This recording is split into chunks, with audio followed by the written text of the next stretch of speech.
इस कदर वाकिफ है मेरी कलम मेरे जज्बातों से, मैं इश्क लिखना भी चाहूं तो इंकलाब लिख जाता है। ये शब्द थे शहीद आजम भगत सिंह जी के, जिनका जन्म दिवस अभी हमने मनाया है। मात्र 23 साल की छोटी सी उम्र में देश के लिए शहीद हो गए, देश के लिए वीर गति को प्राप्त हो गए और हंसते हंसते फांसी के फंदे को चूम के उसके ऊपर झूल गए। किसके लिए? आपके और मेरे लिए। जिस देश की कल्पना उन्होंने की थी, जिस भारत के लिए उन्होंने अपना बलिदान दिया था, उनके उस सपने को पूरा करना आज आपकी और हमारी जिम्मेदारी है। मात्र 12 साल की उम्र में जब जलियांवाला बाग हत्याकांड हुआ था, उस जलियांवाला बाग की मिट्टी को अपने साथ लेकर आए थे और ये प्रण लिया था कि इस देश को वो आजादी दिलाएंगे। चलिए बच्चों, आज कुछ दिन पहले उनकी जन्म दिवस हमने मनाया है, आज हम उन्हें शत शत नमन करते हैं। आज के लेक्चर को हम स्टार्ट करते हैं। My self is Prathamesh Ranjani and I am your polity mentor. चलिए बच्चों, लास्ट लेक्चर्स के अंदर हमने इमरजेंसी प्रोविजंस के बारे में जान लिया है, हमने प्राइम मिनिस्टर के बारे में जाना है और साथ में हमने कंट्रोलर एंड ऑडिटर जनरल की पोस्ट के बारे में भी जाना है। आज का लेक्चर बहुत ज्यादा इंपॉर्टेंट होने वाला है, क्योंकि आज हम वो सारे आर्टिकल्स और सारे अमेंडमेंट्स कवर करेंगे जो कि आपकी एनडीए की एग्जाम के लिए बहुत ज्यादा इंपॉर्टेंट है। जैसे लेक्चर्स के अंदर हम देख रहे थे कि बहुत सारे आर्टिकल्स हमने पढ़े हैं और बहुत सारे अमेंडमेंट्स भी हमने पढ़े। अभी कंफ्यूजन हो जाता है कि कौन सा आर्टिकल ज्यादा इंपॉर्टेंट है और कौन सा अमेंडमेंट ज्यादा इंपॉर्टेंट है। तो आज के लेक्चर के अंदर हम वो सारे आर्टिकल्स भी कवर करने वाले हैं जो आपकी इस एग्जाम के लिए इंपॉर्टेंट है, और वो सारे मेजर अमेंडमेंट्स भी हम कवर करेंगे जो कि हमारी इसी एग्जाम के लिए इंपॉर्टेंट है। तो चलिए बच्चों, आज का लेक्चर हम शुरू करते हैं। लेक्चर शुरू करने से पहले मैं आपको बताना चाहूंगा कि शक्ति बैच के पॉलिटी और सारे सब्जेक्ट्स के नोट्स फिजिक्स वाला ऐप के ऊपर अवेलेबल हैं। आपको प्ले स्टोर पर जाकर फिजिक्स वाला ऐप को डाउनलोड करना है। ऐप को डाउनलोड करने के बाद जब आप फिजिक्स वाला ऐप को ओपन करेंगे तो वहां पर आपको शक्ति बैच का लोगो मिलेगा। आप उस लोगो के नीचे आपको बाय नाउ का ऑप्शन मिलेगा। जैसे ही आप बाय नाउ के ऊपर क्लिक करते हैं, आप शक्ति बैच के लिए सब्सक्राइब हो जाएंगे। आप चिंता मत कीजिए, वहां पर शक्ति बैच जो है वो फ्री ऑफ कॉस्ट है, उसका कोई चार्ज नहीं लिया जा रहा है। चलिए बच्चों, हमारा लेक्चर स्टार्ट करते हैं और सबसे पहले उन आर्टिकल्स की हम बात करेंगे जो articles exam point of view से बहुत ज्यादा इंपॉर्टेंट है। आर्टिकल्स को समझने के बाद हम कॉन्स्टिट्यूशन के वो इंपॉर्टेंट अमेंडमेंट्स देखेंगे जो हमारी एग्जाम के लिए इंपॉर्टेंट है, और ये भी समझेंगे कि संविधान में संशोधन किस प्रोसेस के थ्रू किया जाता है, कॉन्स्टिट्यूशन अमेंडमेंट का प्रोसेस क्या है। तो चलिए स्टार्ट करते हैं। सबसे पहले आर्टिकल की अगर मैं बात करूं तो यहां पर है हमारा article 1, name and territory of the union. देखिए, बड़ा ही इंपॉर्टेंट आर्टिकल है। इस आर्टिकल की हर लाइन अपने आप में कुछ कहती है। यहां पर यह कहा गया है कि India that is Bharat shall be a union of state, कि हमारा जो देश है इंडिया, जिसे हम भारत के नाम से भी जानते हैं, या अगर मैं कहूं कि हमारे जो देश का नाम जब कॉन्स्टिट्यूशन असेंबली बन रही थी तो यहां पर दो नाम सजेस्ट किए जा रहे थे, एक था इंडिया, एक था भारत। कुछ लोग ये चाहते थे कि नाम जो है वो देश का एक पुराना ही होना चाहिए, एक ऑथेंटिकेटेड नेम होना चाहिए, जो कि था भारत। बट यहां पर कुछ लोग ये चाह रहे थे कि देश का नाम एक नए तरीके का होना चाहिए, जो था इंडिया। तो यहां पर दोनों की बातों को माना गया और संविधान के हिसाब से हमारा आर्टिकल 1 ये कहता है कि हमारे देश का नाम इंडिया भी है, दैट इज भारत। और इसके बाद एक नेक्स्ट इंपॉर्टेंट पॉइंट है बच्चों, यहां पर लिखा गया है shall be the union of states. इस लाइन का मतलब जानना बहुत ज्यादा इंपॉर्टेंट हो जाता है। यूनियन ऑफ स्टेट्स का मतलब होता है राज्यों का संघ।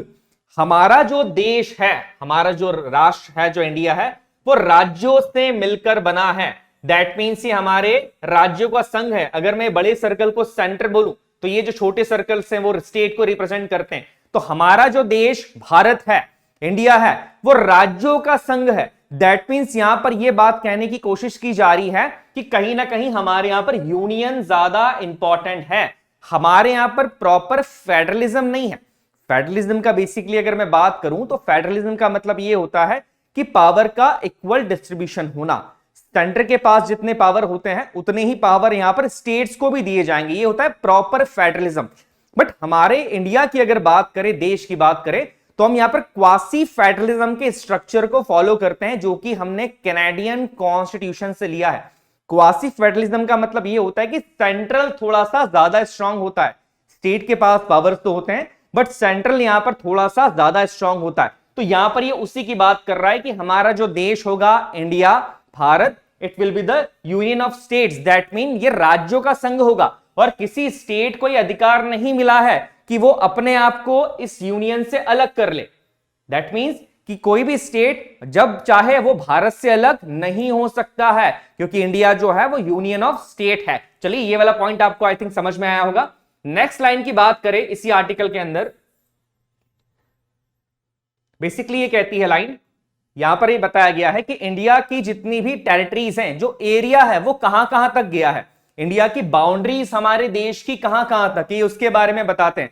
अब बाउंड्रीज कहां कहां की बात कर रहे हैं, सारी स्टेट्स की बाउंड्रीज, कि किसी स्टेट की बाउंड्री कहां तक है, उसका एरिया कहां तक है, उसका एडमिनिस्ट्रेटिव कंट्रोल कहां तक रहेगा। तो यहां पर सारी स्टेट्स की बात की गई है। दैट मींस अगर मैं आज की बात करूं तो सारी 28 स्टेट्स की टेरिटरी की बात की गई है। इसके अलावा जो यूटीज होती है हमारी, यूनियन टेरिटरीज होती है, यूनियन टेरिटरीज के एरियाज की भी यहां पर बात की गई है। इसके बाद अगर मैं तीसरी बात करूं यहां पर कि such other territories as may be acquired, कि आगे जाके अगर कोई ऐसी टेरिटरी हम एक्वायर कर लेते हैं उसका एरिया भी हमारे देश के अंदर ही कंक्लूड किया जाएगा। तो आर्टिकल 1 बेसिकली इंडियन टेरिटरी के एरियाज की बात करता है और यह बताता है कि भारत जो है वो यूनियन ऑफ स्टेट्स है, इंडिया जो है वो राज्यों का संघ है। चलिए अब नेक्स्ट आर्टिकल की बात करते हैं। नेक्स्ट आर्टिकल, ये जो आर्टिकल है आर्टिकल 1 से लेके 4 तक अगर मैं बात करूं तो ये पार्ट 1 के अंदर आते हैं। नेक्स्ट आर्टिकल की बात करें जो बड़ा इंपॉर्टेंट है, formation of new states and alteration of areas, boundaries और names of the existing states. देखिए बेसिकली यहां पर पार्लियामेंट का पावर दिखाया गया है कि पार्लियामेंट को यह अथॉरिटी दी गई है कि वो किसी भी स्टेट की बाउंड्री को अल्टर कर सकता है। दैट मींस किसी स्टेट की बाउंड्रीज को बढ़ा सकता है, एरिया को बढ़ा सकता है, किसी स्टेट की बाउंड्री को कम कर सकता है, दैट मींस एरियाज को कम कर सकता है, या दो स्टेट्स को जोड़ के एक नया स्टेट भी बना सकता है, या एक ही स्टेट को दो पार्ट्स में डिवाइड करके अलग अलग स्टेट्स या यूटीज में कन्वर्ट कर सकता है। इसके बारे में यहां पर बताया गया है। अब देखिए जहां पर ये मैप की हम बात करें तो अभी जम्मू कश्मीर एंड लद्दाख जो कि नई 2 यूटीज बनाई गई है, उसके अंदर पार्लियामेंट को जो अथॉरिटी मिली थी कि जम्मू कश्मीर और लद्दाख को 2 यूटीज बना ले, इनकी बाउंड्रीज को अल्टरेशन दे दे, ये आर्टिकल 3 के अकॉर्डिंग ही उन्हें यह अथॉरिटी मिली थी। इस बात को याद रखिएगा। अब देखिए आर्टिकल 3 जो है वो कुछ और बातें भी कहता है। ये कहता है कि it increase the area of state, कि किसी स्टेट का एरिया बढ़ा सकते हैं, diminish the area of state, state का एरिया आप कम कर सकते हैं, alter the boundaries of any states, की बाउंड्रीज को अल्टर किया जा सकता है किसी भी स्टेट की, alter the name of any state, की नेम को भी आप चेंज कर सकते हैं, ये पार्लियामेंट को अथॉरिटी देता है आर्टिकल 3।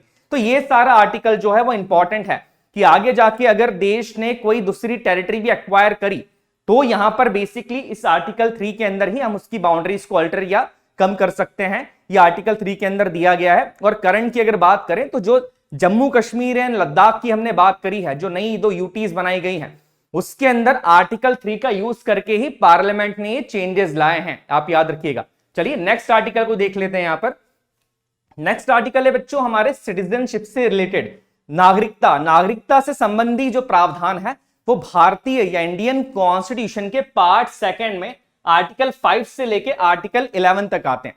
तो अभी आपको याद रखना है कि पार्ट 1 के अंदर आर्टिकल 1 से 4 तक बात की जाती है और पार्ट 2 के अंदर आर्टिकल 5 से लेके आर्टिकल 11 तक बात की जाती है, जो कि नागरिकता से रिलेटेड है, सिटीजनशिप से रिलेटेड है। अब यहां पर 2 आर्टिकल्स बड़े इंपॉर्टेंट हो जाते हैं। पहला आर्टिकल है आर्टिकल 9, है ना। देखिए जैसे यहां पर आप अक्षय कुमार जी की फोटो देख रहे हैं, कुछ लोगों को समझ में आ गया होगा कि मैं किस तरह की बात करने वाला हूं या मैं क्या कहने वाला हूं। आर्टिकल 9 देखिए यहां पर क्या कह रहा है। आर्टिकल 9 कहता है कि person voluntary acquiring citizenship of a foreign state not to be citizens. That means यहां पर बेसिकली ये कहा जा रहा है कि अगर कोई पर्सन, कोई ऐसा व्यक्ति है जिसने वॉलंटरी अपनी इच्छा से किसी दूसरे देश की नागरिकता को अपना लिया है तो फिर वो इंडियन सिटीजन नहीं कहलाएगा। दैट मींस अक्षय कुमार जी का एग्जांपल मैंने यहां पर इसलिए लिया है कि अक्षय कुमार जी के पास जो नागरिकता है वो भारत की नहीं है, वो कनाडा की है। तो जिस दिन से उन्होंने कैनेडियन सिटीजनशिप को एक्सेप्ट कर लिया था उस दिन से उनकी इंडियन सिटीजनशिप जो है वो वहां पर कैंसिल हो गई थी। आर्टिकल 9 इसी बारे में बताता है जो कि नागरिकता से रिलेटेड है और ये आर्टिकल कई बार पूछा भी गया है एग्जाम्स में और बहुत ही इंपॉर्टेंट आर्टिकल है। इसके अलावा सिटीजनशिप से रिलेटेड एक और आर्टिकल आता है जो कि आर्टिकल 11। ये कहता है कि parliament regulate the right of citizenship by law. ये पार्लियामेंट को अधिकार देता है। पार्लियामेंट कौन सी है हमारी, राज्यसभा और लोकसभा। यहां पर स्टेट की बात नहीं कर रहे हैं बच्चों, यहां पर पार्लियामेंट जब भी मैं बोल रहा हूं तो मैं सेंटर की बात कर रहा हूं, स्टेट लेजिस्लेचर की बात नहीं कर रहा हूं। तो बेसिकली आर्टिकल 11 पार्लियामेंट को यह अधिकार देता है कि वो सिटीजनशिप से रिलेटेड या नागरिकता से रिलेटेड कानून बना सकते हैं। ये पार्लियामेंट के पास हमारी अधिकार है, भारत की जो पार्लियामेंट है उसको ये अधिकार कौन दे रहा है? आर्टिकल 11 देता है। चलिए नेक्स्ट आर्टिकल की बात करते हैं। नेक्स्ट आर्टिकल की अगर मैं बात करूं तो यहां पर आ जाता है आर्टिकल 39A, जो कि हमारी डीपीएसपी से रिलेटेड है, directive principle of state policies. ये सेम आर्टिकल लास्ट ईयर्स के एनडी एग्जाम में पूछा गया, सेम आर्टिकल के बारे में क्वेश्चन आया था। आर्टिकल 39A ये कहता है कि equal justice and free legal add. ये कहता है कि जितने भी DPSP directive principle of states के अंदर स्टेट्स की रिस्पॉन्सिबिलिटी है, स्टेट्स मतलब आर्टिकल 12 के अंदर जो स्टेट्स को डिफाइन किया गया है ना, मैंने बताया है आर्टिकल 12 के अंदर स्टेट्स किसको कहा गया है। यहां पर कौन आ जाता है आर्टिकल 12 के according? States, parliament plus central government, state legislature plus state government. इसके अलावा हमारी लोकल बॉडीज आ जाती है, जैसे पंचायत हो गई है, म्युनिसिपल कॉर्पोरेशंस हो गए। इसके अलावा गवर्नमेंट ऑर्गेनाइजेशंस जैसे एलआईसी हो गया हमारा, और अदर जो भी गवर्नमेंट ऑर्गेनाइजेशंस, इन सभी को आर्टिकल 12 के अकॉर्डिंग स्टेट माना गया है। तो ये स्टेट की रिस्पॉन्सिबिलिटी है कि वो इक्वल जस्टिस और फ्री लीगल एड प्रोवाइड करें लोगों को, है ना। डीपीएसपी के जो हम लोगों ने डीपीएसपी वाला वीडियो बनाया है, उस वीडियो के अंदर इसको हमने बहुत अच्छी तरीके से डिफाइन भी किया है। चलिए नेक्स्ट आर्टिकल की अगर बात की जाए, जो कि डीपीएसपी से ही रिलेटेड है और बड़ा इंपॉर्टेंट आर्टिकल है, ऑर्गेनाइजेशन ऑफ विलेज पंचायत।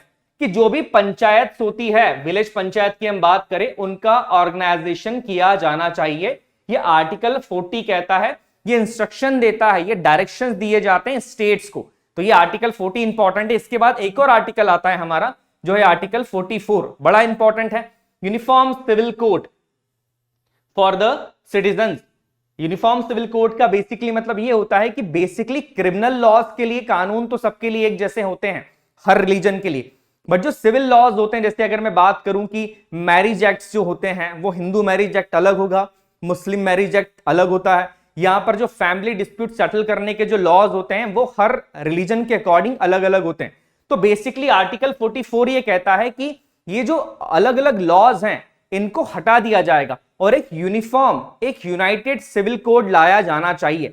तो ये यूनिफॉर्म सिविल कोड की बात है, यूसीसी की बात जो है, वो आर्टिकल 44 के अंदर की गई है सिटीजंस के लिए। नेक्स्ट अगर आर्टिकल की बात करें बच्चों, तो यह आर्टिकल 45। आर्टिकल 45 हमारा राइट टू एजुकेशन से रिलेट करता है। Article 21A right to education किसके थ्रू जुड़ा था? ये 86th कॉन्स्टिट्यूशन अमेंडमेंट एक्ट के थ्रू जो जोड़ा गया था। आगे पढ़ेंगे हम इस बात को। तो यहां पर आर्टिकल 45 ये प्रोविजंस देता है कि provision for elderly childhood care and education to children below the age of 6 years. तो यहां पर इस आर्टिकल 45 को आपको याद रखना है, क्योंकि ये अर्ली एजुकेशन से जुड़ा हुआ आर्टिकल है। चलिए नेक्स्ट आर्टिकल की अगर हम बात करें, तो यहां पर आर्टिकल 48 है, जो कि डीपीएसपी से ही मिलता है। यह कहता है कि organisation of agriculture and animal husbandry, कि यहां पर स्टेट्स को यह करना चाहिए कि एग्रीकल्चर को बढ़ावा देना चाहिए और एनिमल हस्बेंड्री, पशुपालन को भी यहां पर बढ़ावा देना चाहिए ना। देखिए मुर्रा जो है, अगर आप लोग जानते होंगे, हरियाणा की शान है ये। तो यहां पर यही कहा जा रहा है कि आपको एग्रीकल्चर को और एनिमल हस्बेंड्री को बढ़ावा देना है। ये आर्टिकल कौन सा है? आर्टिकल 48। बड़ा इंपॉर्टेंट आर्टिकल है बच्चों, आपको याद रखना है इस आर्टिकल को। चलिए नेक्स्ट आर्टिकल की बात करते हैं। आर्टिकल 51। आर्टिकल 51 स्टेट्स को डायरेक्शन देता है कि वो प्रमोशन और पीस के लिए काम करे, सिक्योरिटी के लिए काम करे। कौन सी promotion of peace and security? International peace and security. जैसे पहला पॉइंट कह रहे हैं कि promote international peace and security, maintain just and honourable relations between nations, foster respect for the international laws and treaty obligation in the dealings of the organisation people with one other, और encourage settlement of international dispute by arbitration. Basically article ये कहता है कि states को ये करना चाहिए, जिसमें हमारी सेंट्रल गवर्नमेंट भी आती है, कि ऐसे लॉज और कानून बनाए जिससे कि हमारी नेबरिंग कंट्री के साथ हमारे फ्रेंडली रिलेशंस मेंटेन हो।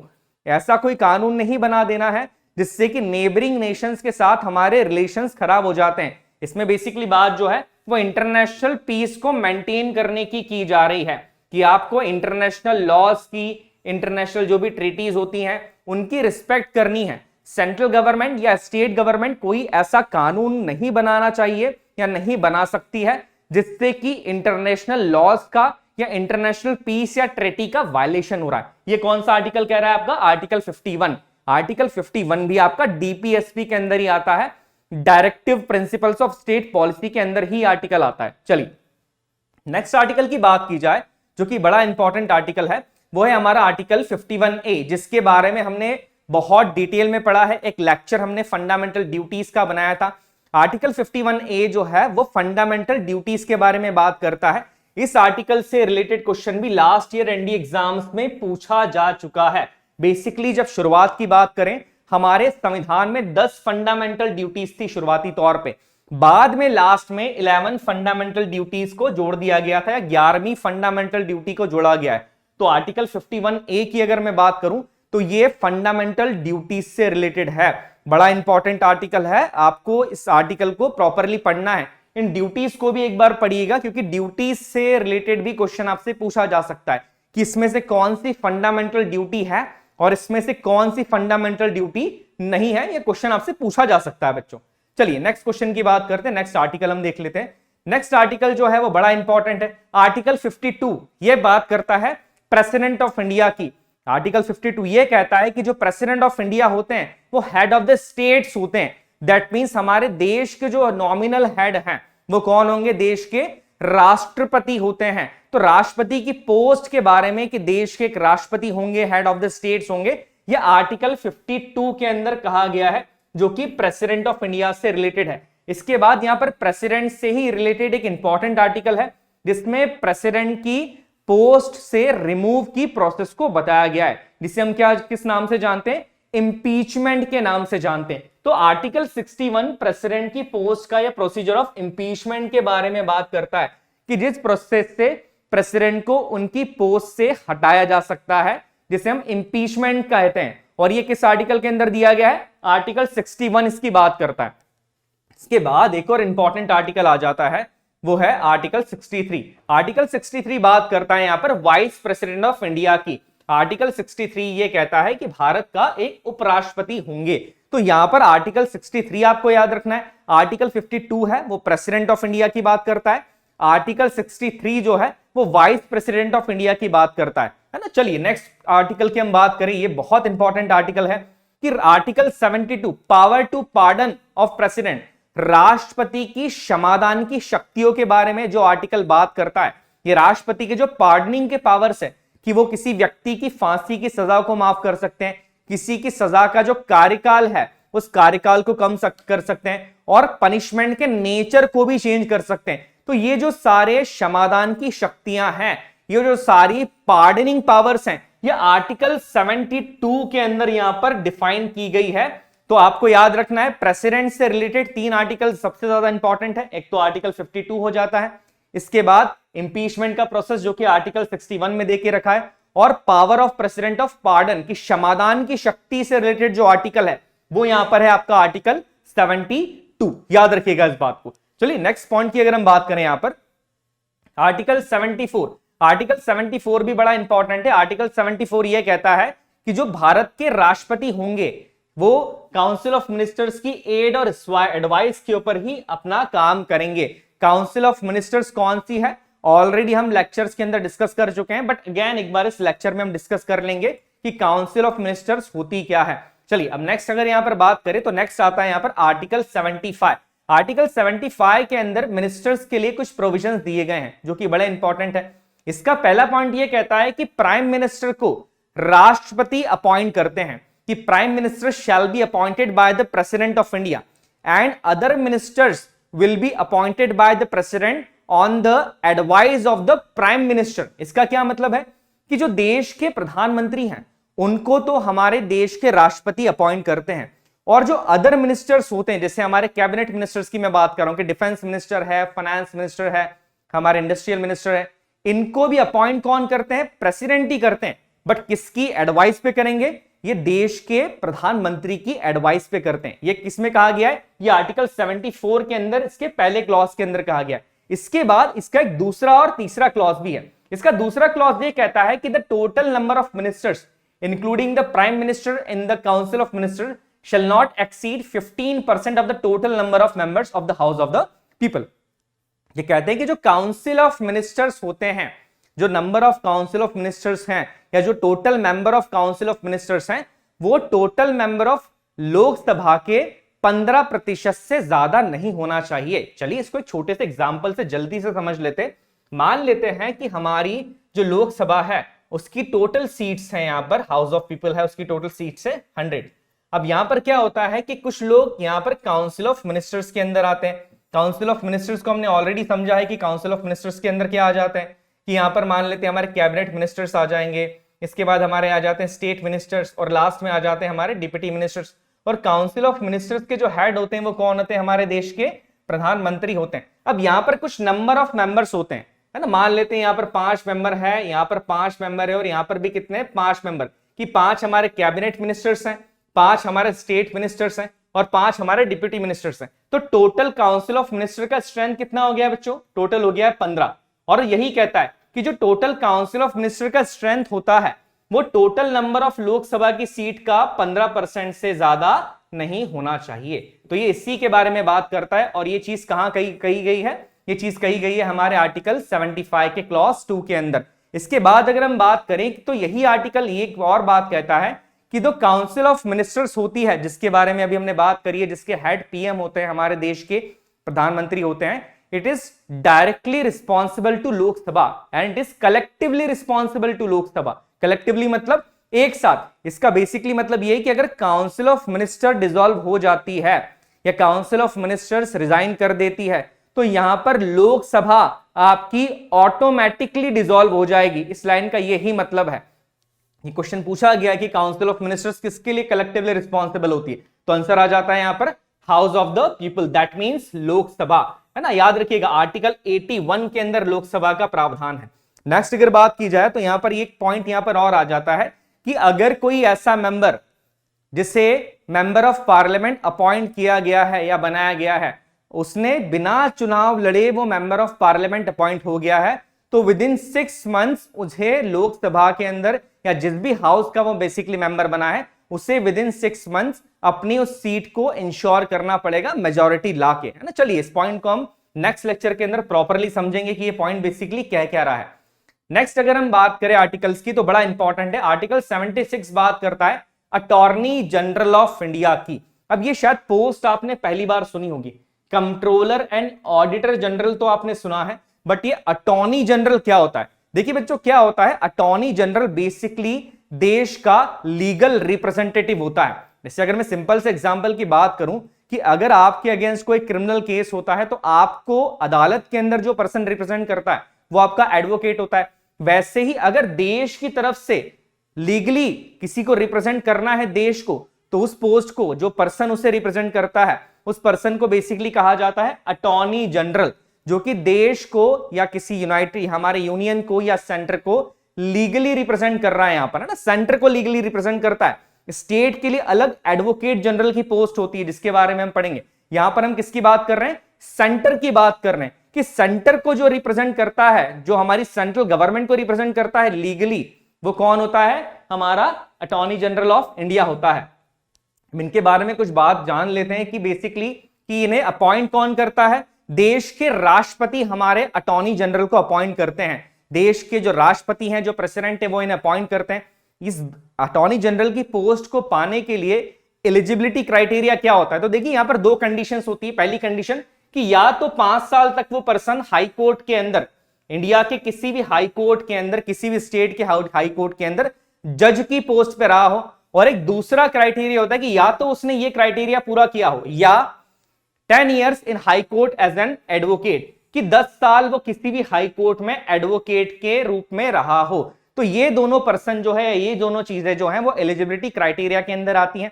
इसके अलावा यहां पर एक और पॉइंट दिया गया है कि ऐसा कोई भी पर्सन जो कि एमिनेंट ज्यूरिस्ट है, दैट मींस राष्ट्रपति की नजरों में कानून का ज्ञाता है, उस पर्सन को भी यहां पर आप अटॉर्नी जनरल की पोस्ट पर प्रेसिडेंट के थ्रू अपॉइंट किया जा सकता है। अब इसके कुछ फैक्चुअल पॉइंट्स की बात कर लेते हैं कि हमारे जो पहले अटॉर्नी जनरल से, तो वो कौन थे? MC सीतालवाद, ये हमारे पहले अटॉर्नी जनरल है। और अगर मैं करंट अटॉर्नी जनरल की बात करूं, जो कि 15th अटॉर्नी जनरल है, वो है हमारे के वेणुगोपाल जी। याद रखिएगा, इनके टेन्योर की अगर मैं बात करूं तो अटॉर्नी जनरल का टेन्योर संविधान में फिक्स नहीं किया गया है। यहां पर यह बताया नहीं गया कि कोई पर्सन अटॉर्नी जनरल बन गया है तो 5 साल के लिए पोस्ट पर रहेगा या 10 साल के लिए रहेगा। यहां पर टेन्योर फिक्स नहीं किया गया है अटॉर्नी जनरल की पोस्ट का, ये आपको याद रखना है। तो चलिए आर्टिकल 76 तक हमारे पॉइंट्स हो गए हैं। नेक्स्ट आर्टिकल की बात करें तो आर्टिकल 78, जिसमें देश के प्रधानमंत्री की ड्यूटीज के बारे में बताया गया है। नेक्स्ट अगर आर्टिकल की बात करें आर्टिकल 79, आर्टिकल 79 में कॉन्स्टिट्यूशन ऑफ पार्लियामेंट के बताया गया कि पार्लियामेंट का फॉर्मेशन 3 तरीके से होता है, 3 चीजों से मिलकर हमारी पार्लियामेंट बनी है। मैं आपको ऑलरेडी बता चुका हूं, एक बार और डिस्कस कर लेते हैं कि आर्टिकल 79 ये कहता है कि हमारी जो पार्लियामेंट होगी, है ना, पार्लियामेंट की बात कर लें, पार्लियामेंट जो है वो 3 चीजों से मिलकर बनी होगी। 3 चीजें कौन सी हैं? पहली होगी हमारे प्रेसिडेंट, जो कि आर्टिकल कौन सा है, 52 के अंदर आते हैं। दूसरी अगर मैं बात करूं तो आपका होता है अपर हाउस, जिसे हम राज्यसभा के नाम से भी जानते हैं, जो आर्टिकल 80 के अंदर आता है। और तीसरा हमारा होता है लोअर हाउस, जिसे हम लोकसभा के नाम से भी जानते हैं, वो आर्टिकल 81 के अंदर आता है। तो ये जो चीज कही गई है कि पार्लियामेंट जो है वो राष्ट्रपति, लोकसभा और राज्यसभा से मिलकर बनी होगी, ये आर्टिकल 79 के अंदर कही गई है। नेक्स्ट अगर मैं आर्टिकल की बात करूं तो हम कहते हैं, बड़ा इंपॉर्टेंट आर्टिकल है ज्वाइंट सिटिंग। हमने पढ़ा है कुछ लेक्चर्स पहले भी कि ज्वाइंट सिटिंग होती क्या है। अगर किसी बिल के ऊपर लोकसभा और राज्यसभा के अंदर कोई मतभेद आ जाता है, कोई डेडलॉक की सिचुएशन आ जाती है, तो उस बिल को कॉमन तरीके से पास करवाने के लिए एक ज्वाइंट सिटिंग बुलाई जाती है। दोनों हाउसेस को एक साथ बुलाया जाता है और उस बिल के ऊपर दोनों हाउसेस एक साथ डिस्कशन करते हैं। अब यहां पर हाउसेस को बुलाता कौन है, दैट मींस समन कौन करता है? तो ज्वाइंट सिटिंग को समन करने का जो अधिकार है वो प्रेसिडेंट के पास है, कि समन यहां पर प्रेसिडेंट करते हैं। और ज्वाइंट सिटिंग को प्रोसीड कौन करता है, दैट मींस वहां पर प्रिसाइडिंग ऑफिसर कौन होता है? तो ज्वाइंट सिटिंग का जो प्रिसाइडिंग ऑफिसर होता है वो स्पीकर ऑफ लोकसभा होते हैं। इस पॉइंट को आपको याद रखना है, बहुत ज्यादा इंपॉर्टेंट पॉइंट है ये। चलिए अब ज्वाइंट सिटिंग की कंडीशंस देख लेते हैं कि किन किन कंडीशन में बुलाई जाती है। कि यहां पर किसी बिल को अगर किसी दूसरे हाउस ने रिजेक्ट कर दिया है, एक हाउस जो है वो फाइनली डिसएग्री हो गया है कि नहीं, आपने जो अमेंडमेंट्स दिए हैं, जो अमेंडमेंट्स की आप बात कर रहे हैं, वो अमेंडमेंट्स हम नहीं मानेंगे। और उसके बाद more than 6 months elapsed from the date of the reception of the bill by the other house without the bill being passed by it, कि किसी हाउस के पास बिल तो गया है बट 6 महीने से ज्यादा हो गए हैं, उस हाउस ने उस बिल को पास ही नहीं किया, तो इन कंडीशंस के अंदर ज्वाइंट सिटिंग को बुलाया जा सकता है ना। बड़ा इंपॉर्टेंट आर्टिकल है आर्टिकल 108, जो कि ज्वाइंट सिटिंग की। आर्टिकल 110 देखिए, आर्टिकल 110 बड़ा इंपॉर्टेंट है। आर्टिकल 110 के अंदर बेसिकली मनी बिल का डेफिनेशन दिया गया है। आपको याद हो तो मनी बिल को हमने डिस्कस किया था कि जब भी फाइनेंशियल मैटर्स के अंदर किन्हीं चीजों को अल्टर करना होता है, जैसे टैक्सेशन का कोई नया स्लैब लेके आना है, टैक्सेशन के रेट्स को बढ़ाना है, रेट्स को कम करना है, या देश के कंसोलिडेटेड फंड से पैसा निकालना है, या फिर कंसोलिडेटेड फंड के ऊपर और भार बढ़ाना है, तो यहां पर जिस बिल को यहां पर पार्लियामेंट में पेश किया जाता है या प्रेजेंट किया जाता है उसे मनी बिल कहा जाता है। तो मनी बिल का जो प्रॉपर डेफिनेशन है वो आर्टिकल 110 के अंदर दिया गया है। इसके बाद नेक्स्ट अगर पॉइंट की बात की जाए कि आर्टिकल 112 एनुअल फाइनेंशियल स्टेटमेंट की बात करता है। देखिए यहां पर एक प्रॉपर, एक बड़े ही पॉपुलर पिक्चर देख रहे होंगे आपको, ये जितने भी लोग हैं ये हमारे देश के कहीं ना कहीं फाइनेंस मिनिस्टर रहे हैं। और ये जो बैग देख रहे हैं, इस बैग के अंदर बेसिकली देश का क्या होता है, बजट होता है। हमारे संविधान में कहीं भी बजट नाम की चीज नहीं है। यहां पर जो वर्ड दिया गया है बच्चों वो है एनुअल फाइनेंशियल स्टेटमेंट। बजट क्या होता है ये आपको पता ही होगा कि देश के अंदर जितने भी आगे खर्चे किए जाने वाले हैं, किस सेक्टर के अंदर कितना पैसा इन्वेस्ट किया जाएगा, टैक्सेशन के स्लैब्स क्या होंगे, किसके ऊपर कितना टैक्स लगाया जाएगा, ये सारी चीजें बजट के अंदर डिस्कस की जाती है। तो जो बजट का प्रावधान है वो आर्टिकल 112 के अंदर दिया गया है, बेसिकली जिसे एनुअल फाइनेंशियल स्टेटमेंट कहा जाता है। याद रखिएगा, बजट जैसा कोई शब्द हमारे संविधान में नहीं है, उसे एनुअल फाइनेंशियल स्टेटमेंट कहा गया है, जो कि आर्टिकल 112 के अंदर आता है। चलिए नेक्स्ट आर्टिकल की बात करें, बड़ा इंपॉर्टेंट है article 123, power of president to promulgate ordinance. Ordinance making का पावर है। हमने इस चीज को डिस्कस किया है कि जब राज्यसभा और लोकसभा सेशन में नहीं है। जब राज्यसभा और लोकसभा सेशन में नहीं होती है तो जो इन बिटवीन का पीरियड होता है उसे रीसेस कहा जाता है, कि जब दोनों हाउसेस रीसेस के अंदर है और प्रेसिडेंट को लगता है कि सडनली कोई ऐसी सिचुएशन अक्योर हो गई है जिसके ऊपर दोनों हाउसेस को बुलाना और उनका एक समन लेना, या बेसिकली कह सकते हैं कि उनका एक सेशन होना जरूरी है, तो यहां पर देश के राष्ट्रपति के पास एक पावर होता है जिसे ऑर्डिनेंस मेकिंग कहते हैं। वो ऑर्डिनेंस के थ्रू दोनों हाउसेस को बुलावा भेजते हैं और दोनों हाउसेस को वहां पर प्रेजेंट होना पड़ता है। तो बेसिकली आर्टिकल 1, 2, 3 ऑर्डिनेंस की ही यहां पर बात करता है, ऑर्डिनेंस पावर की बात करता है, किसके? राष्ट्रपति के।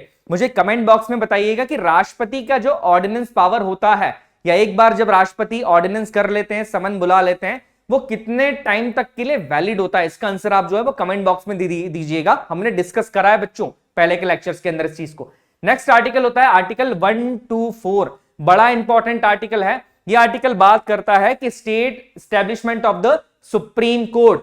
सुप्रीम कोर्ट की जो डेफिनेशन है, जो कि हमारी सबसे बड़ी देश की जुडिशियल बॉडी है, हमारे संविधान का इंटरप्रिटेटर जो है वो देश का सुप्रीम कोर्ट ही है। तो यहां पर सुप्रीम कोर्ट का जो प्रावधान है, सुप्रीम कोर्ट के जो एस्टेब्लिशमेंट की बात की गई है, वो आर्टिकल 124 के अंदर की गई है। याद रखिएगा, हाई कोर्ट भी इसी आर्टिकल से मिलता जुलता रहेगा, अभी आगे हम देखेंगे, तो आर्टिकल को रिमेंबर रखना है। Article 124 establishment and constitution of the supreme court. इसके बाद अगर हम बात करें कि article 143 power of president to consult the supreme court, कि जुडिशियल के मुद्दे के ऊपर, कानून के मुद्दे पर प्रेसिडेंट को यह पावर होता है कि वो डायरेक्टली सुप्रीम कोर्ट से कंसर्न कर सकता है। ये पावर प्रेसिडेंट के पास आर्टिकल 143 के थ्रू दिया गया है, आर्टिकल 143 के थ्रू दिया गया है। ये आर्टिकल थोड़ा सा इंपॉर्टेंट हो जाता है बच्चों, इसको याद रखना जरूरी है।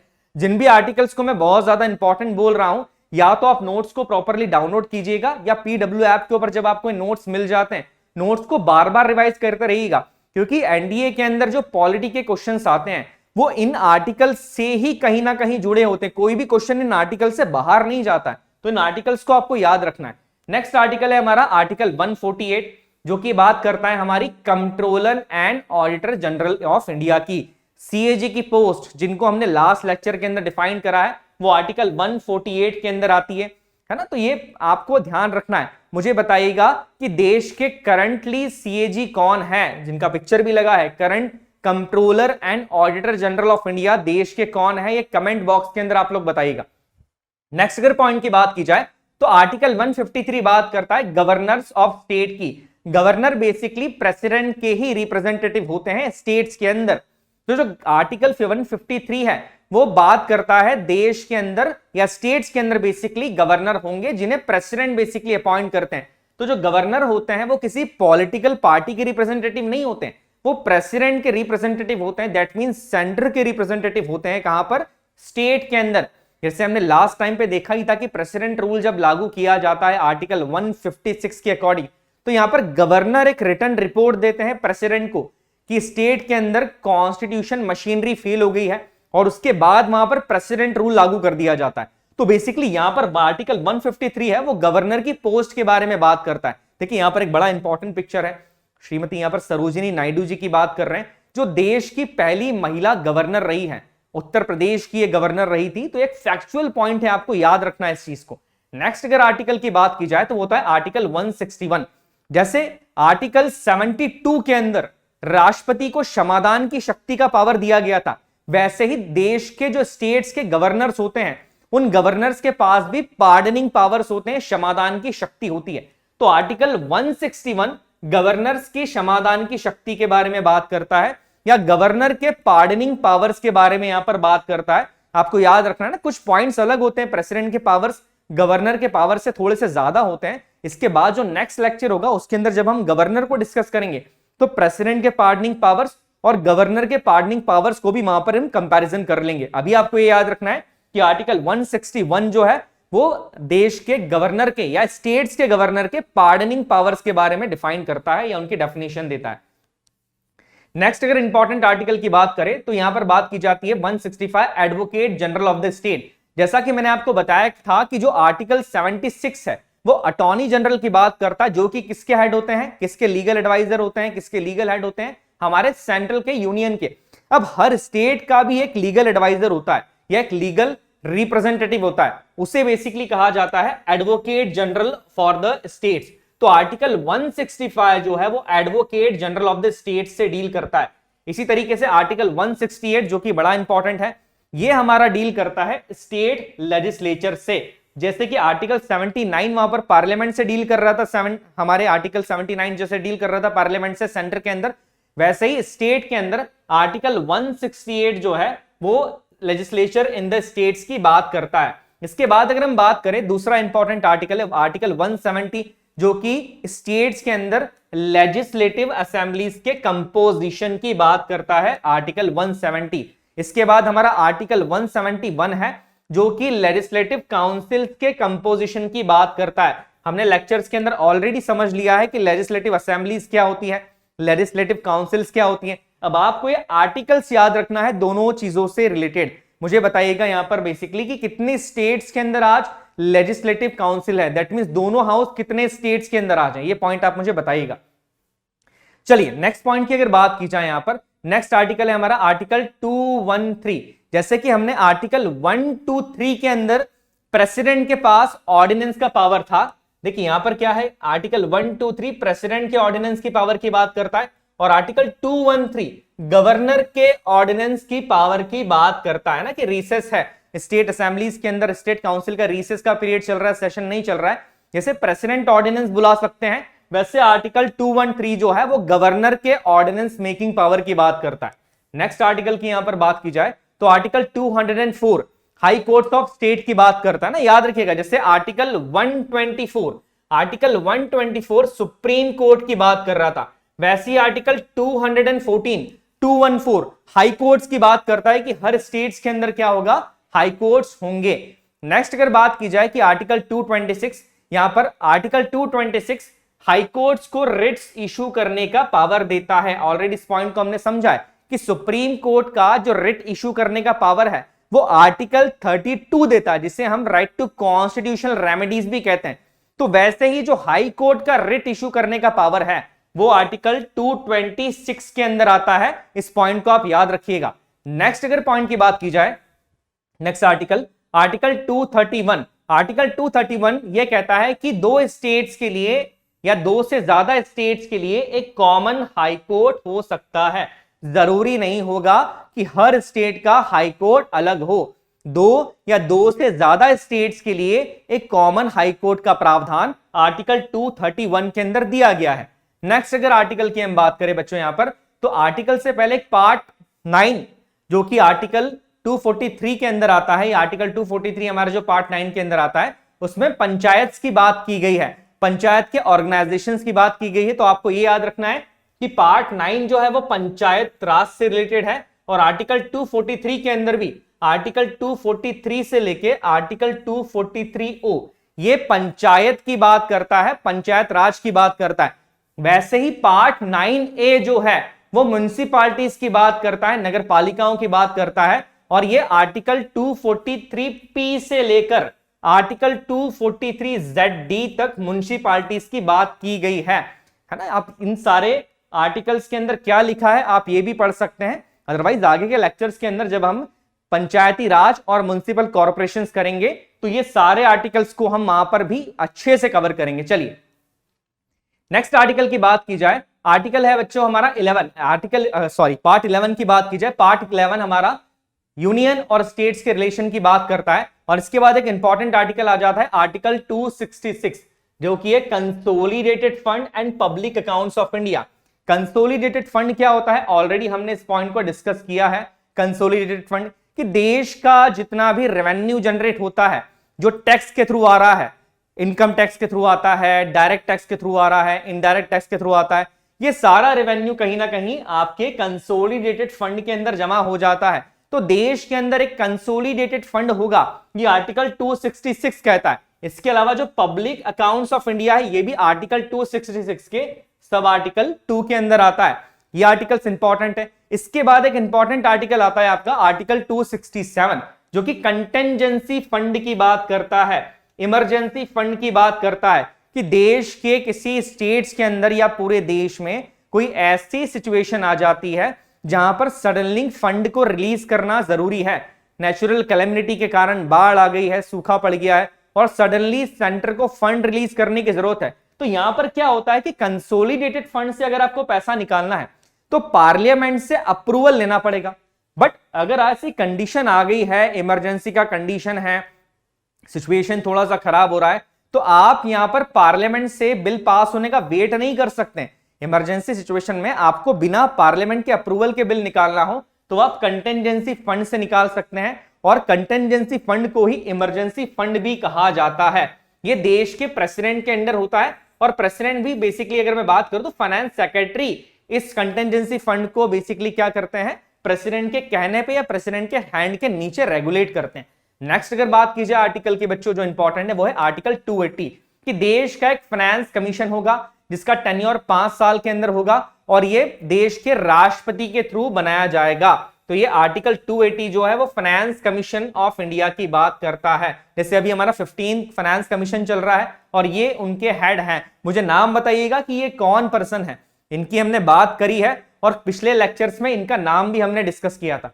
चलिए अब नेक्स्ट कुछ लास्ट आर्टिकल्स बचे हैं, जैसे आर्टिकल 312 ऑल इंडिया सर्विसेज की बात करता है, जैसे IAS, IFS, IPS, all India services की बात की जाती है। आर्टिकल 315 बड़ा इंपॉर्टेंट है जो यूपीएससी और स्टेट पीसीएस की बात करता है।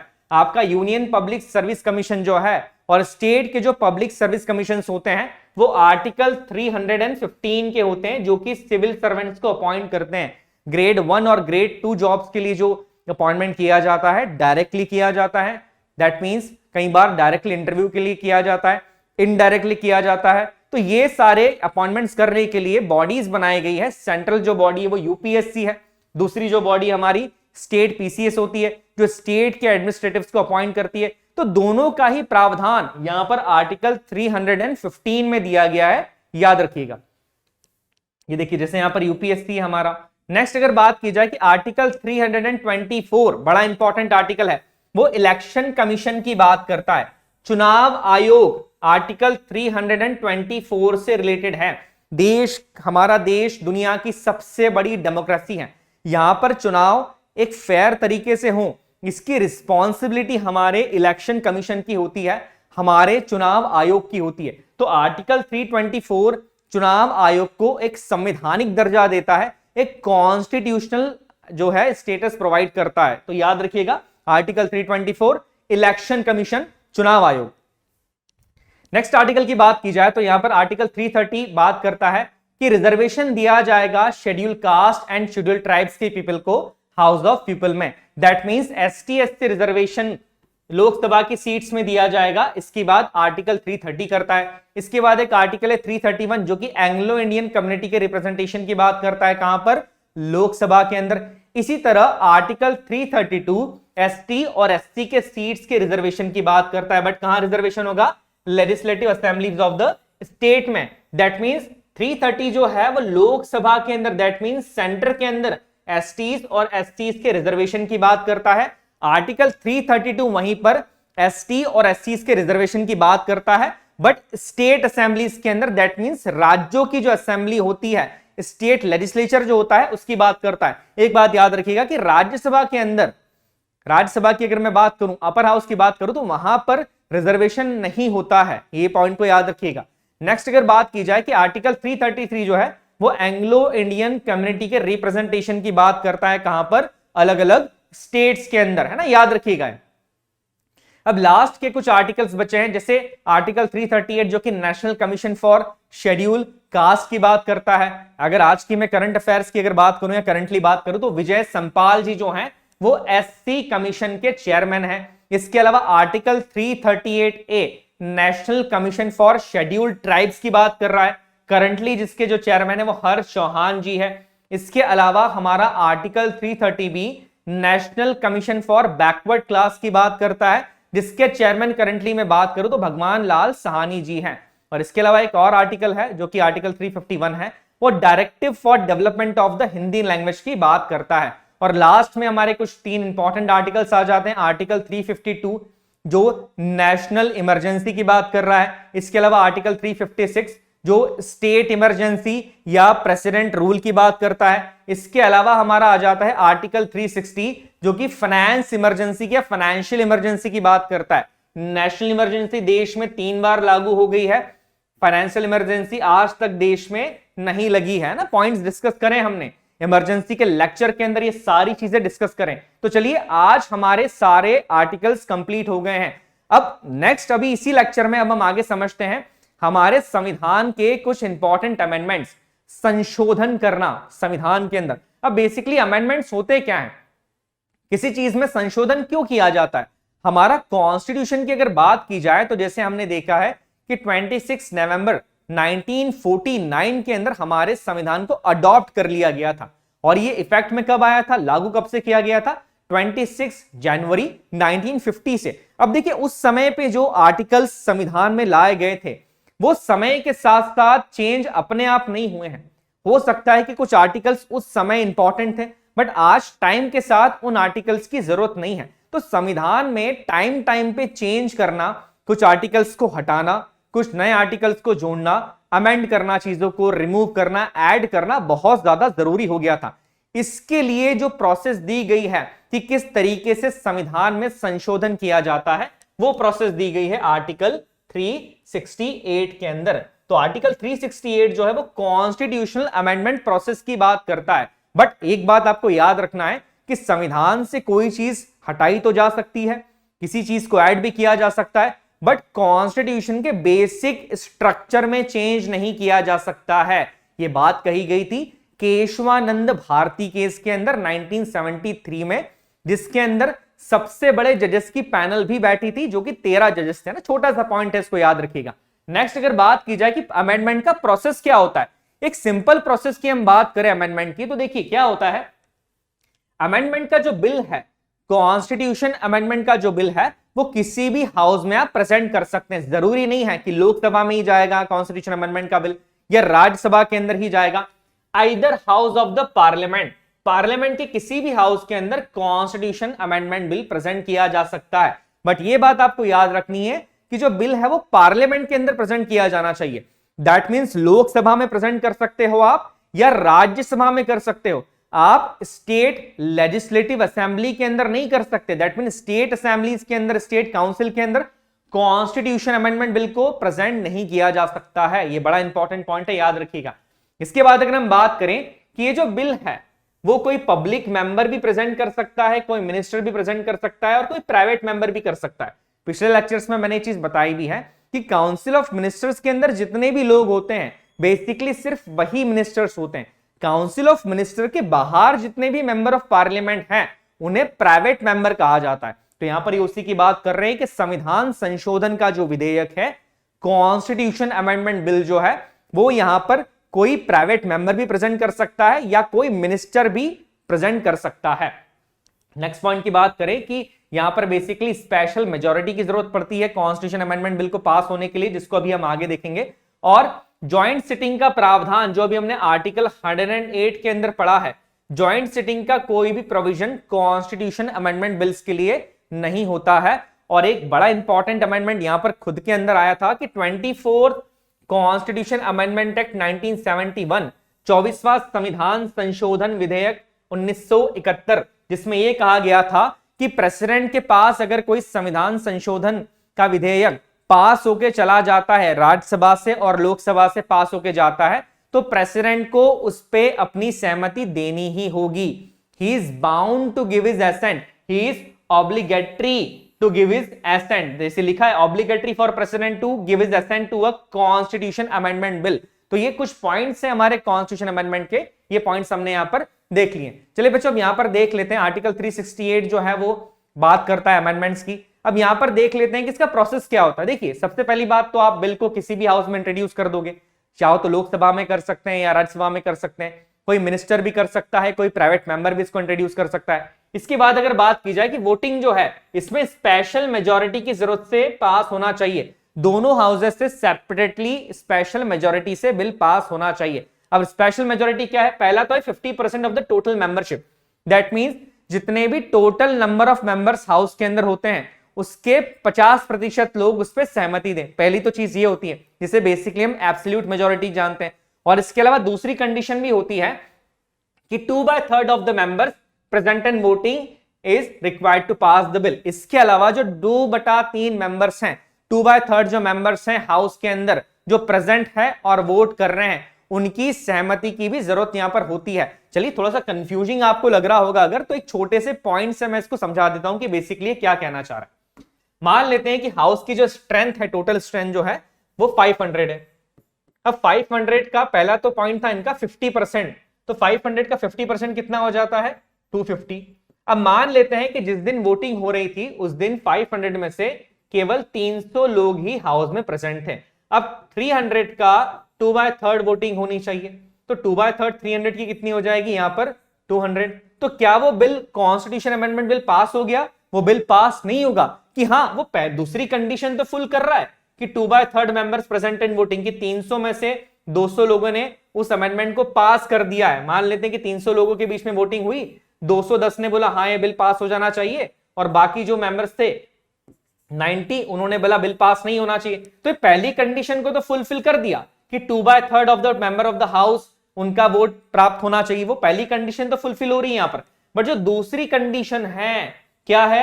50% ऑफ द एब्सोल्यूट मेजॉरिटी या टोटल नंबर ऑफ मेंबर्स, ये दूसरी कंडीशन फुलफिल नहीं हो रही है क्योंकि ये तो 250 है और वोट कितने मिले यहां पर? 210 मिले। तो ये कंडीशन के अंदर भी वो संविधान संशोधन विधेयक पास नहीं होगा। इसलिए स्पेशल मेजॉरिटी की बात कर रहे हैं बच्चों। इतना इजी प्रोसेस नहीं होता है क्योंकि संविधान में आप संशोधन कर रहे हो, कॉन्स्टिट्यूशन से कोई चीज निकाल रहे हो या आप जोड़ रहे हो। चलिए, ये प्रोसेस मैंने आपको बता दिया है। अब हम इंपॉर्टेंट कॉन्स्टिट्यूशन अमेंडमेंट्स की बात कर लेते हैं कि इनके अंदर क्या चीजें बताई गई हैं। फर्स्ट कॉन्स्टिट्यूशन अमेंडमेंट एक्ट जो कि 1951 के अंदर आया था, पहला संविधान संशोधन है ना, बड़ा इंपॉर्टेंट संशोधन है। देख लेते हैं बेसिकली इसमें क्या किया गया था। पहला संविधान संशोधन के थ्रू 9th शेड्यूल को ऐड किया गया था। भारतीय संविधान का जो 9th शेड्यूल है, हमारा 9th शेड्यूल जो है वो लैंड रिफॉर्म्स की बात करता है। बेसिकली अगर मैं बात करूं तो यहां पर जमींदारी सिस्टम को अबॉलिश करने के लिए देश में कुछ लैंड रिफॉर्म्स की जरूरत थी। 1950 से पहले जमींदारी सिस्टम देश में चलता था, उसे हटाना जरूरी था। तो फर्स्ट कॉन्स्टिट्यूशन अमेंडमेंट के थ्रू बेसिकली लैंड रिफॉर्म्स को इंट्रोड्यूस किया गया। इसके अलावा यहां पर स्टेट्स को यह पावर दिया गया कि वो स्पेशल प्रोविजंस बना सकते हैं, स्पेशल अधिकार बना सकते हैं कि जो सोशल और इकोनॉमिकल बैकवर्ड क्लास है उनके रिजर्वेशन के लिए। ये चीजें फर्स्ट कॉन्स्टिट्यूशन अमेंडमेंट एक्ट से ऐड की गई हैं। आपको जो चीज याद रखना है वो ये याद रखना है कि जो 9th शेड्यूल है हमारे संविधान का, वो फर्स्ट कॉन्स्टिट्यूशन अमेंडमेंट एक्ट से ऐड किया गया। इसके बाद बड़ा इंपॉर्टेंट एक्ट आता है हमारा 7th कॉन्स्टिट्यूशन अमेंडमेंट एक्ट 1956। इस एक्ट के थ्रू किया यह गया था कि आजादी के बाद हमारा भारत बहुत सारे छोटे छोटे प्रोविंसेस के अंदर डिवाइडेड था। कुछ प्रिंसली स्टेट्स थी और बेसिकली इन्हें कुछ part A, part B, part C और पार्ट डी का दर्जा दिया गया था। बट यहां पर 1956 अमेंडमेंट, 7th कॉन्स्टिट्यूशन अमेंडमेंट 1956 के बाद इन स्टेट्स को, इन प्रोविंसेस को, इन हिस्सों को जोड़ा गया और इन्हें स्टेट्स और यूटीज में डिवाइड किया गया ना। यूटी का जो प्रावधान है, यूनियन टेरिटरीज, जो है वो पहली बार इसी ईयर के अंदर डिफाइन की गई थी। तो इसी अमेंडमेंट के थ्रू फिर ये देखा गया कि हमारे जो भारत था, जो देश था, उसे 14 स्टेट्स और 6 यूटीज के अंदर डिवाइड किया गया। इसके अलावा एक बड़ा इंपॉर्टेंट पॉइंट यहां पर आया था, स्टेट रिकॉग्नाइजेशन एक्ट 1956, वो भी इसी संशोधन के थ्रू लाया गया था। आजादी के बाद भारत में भाषा के आधार पर स्टेट्स बनाने की मांग उठने लगी, लिंग्विस्टिक बेस के ऊपर स्टेट्स बनाने की मांग उठने लगी, जिसके लिए यहां पर फजल अली जो कि हमारे स्टेट रिकॉग्नाइजेशन कमिटी के चेयरमैन थे, उनकी अध्यक्षता में एक ऑर्गेनाइजेशन बनाई गई जो ये तय करता था बेसिकली कि किस स्टेट को रिकॉग्नाइजेशन देना है लिंग्विस्टिक के बेस पे। तो भाषा के आधार पर जो स्टेट्स को डिवाइड किया गया था कि जो साउथ के स्टेट्स हैं वो सदर्न लैंग्वेज जिन पे जहां बोली जाती है तो उसी भाषा के लोग उस स्टेट में रहेंगे, ये इस कमेटी के थ्रू ही किया गया था। और जो अमेंडमेंट यहां पर इंपॉर्टेंट था वो था आपका 7th कॉन्स्टिट्यूशन अमेंडमेंट एक्ट 1956। इसके बाद अगर मैं बात करूं कि किसी भी हाई कोर्ट, या जैसा हमने देखा था कि 2 या 2 से ज्यादा स्टेट्स के लिए एक हाई कोर्ट हो सकता है, ये भी इसी अमेंडमेंट के अंदर बताया गया था। नेक्स्ट अगर इंपॉर्टेंट अमेंडमेंट की बात करें तो वो बच्चों 10th कॉन्स्टिट्यूशन अमेंडमेंट एक्ट, 10वां संविधान संशोधन विधेयक जो कि 1961 में आया था। जिसके थ्रू दादर और नागर हवेली को भारत का हिस्सा बना के उसे यूटी डिक्लेयर कर लिया गया था, यूनियन टेरिटरी डिक्लेयर कर दिया गया था, है ना। आपको पता होगा कि पौंडीचेरी का इसके अंदर, सॉरी अगर बात करूं कि पोर्चुगीज एरिया जो है या पोर्चुगीज का कंट्रोल था यहां पर पहले, तो 1961 के अंदर 10वें संविधान संशोधन के साथ इसे भारत का अभिन्न अंग बना लिया गया और एक यूटी का दर्जा दिया गया था। किसे दिया गया है यहां पर? दादर एंड नागर हवेली को। इसी तरह से 12th संविधान जो संशोधन है, 12th कॉन्स्टिट्यूशन अमेंडमेंट के थ्रू गोवा और दमन दीव को इंडियन यूनियन में मिला लिया गया। और 13 कॉन्स्टिट्यूशन अमेंडमेंट एक्ट 1962 के थ्रू एक स्टेटस दिया गया, दैट मींस नागालैंड को स्टेट का या राज्य का दर्जा यहां पर दिया गया था। आप याद रखिएगा ये सारे इंपॉर्टेंट जिसके थ्रू हम स्टेट्स को इनकॉर्पोरेट कर रहे हैं, यूटीज बना रहे हैं, ये सारे अमेंडमेंट्स इंपॉर्टेंट होते हैं एग्जाम्स के पॉइंट ऑफ व्यू से।